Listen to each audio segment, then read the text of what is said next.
Welcome to another video. In this video, I'll be teaching you how to use the input manager within Unity. Although there's a new one coming already, but the old one right now, it is still pretty easy to use and implement into your Unity scripts. This one is going to be a quick one because it's already something that we've covered, but just adding something new on top. So for the input manager, this is where you edit everything. So if I close this window, you go edit and project settings. This is your input manager. If you get confused, don't worry, I'll be linking this up so you understand what's happening right here. So if you look here, the horizontal vertical axis, and then what this does is basically what it says. So horizontal is sideways and vertical is up and down. So and then you have a name for it. This is what we're going to be using to call it inside our script to use this function. So let's get started.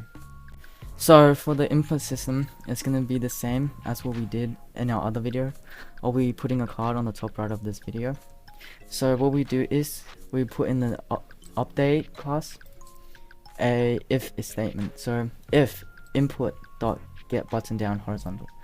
All this part is the same as the last video or the video before, and this is what is different.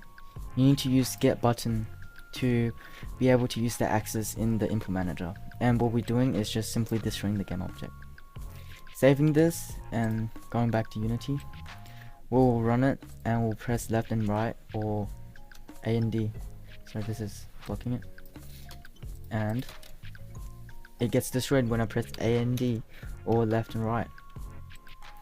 And same as the other video, you can change these. Get button down, it's always checking if it's up or down. It doesn't matter if you're pressing it or not. You can hold it, it will always detect it. And the one I did before is when it's down. And get button up, it's simply just get button up. When you leave the button, it will run the script inside.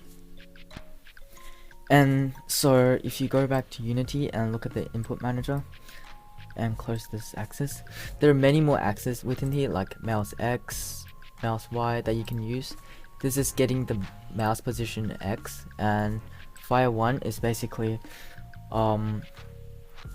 left click, I think, I'm pretty sure. So if I just close this and use it here, so get button down.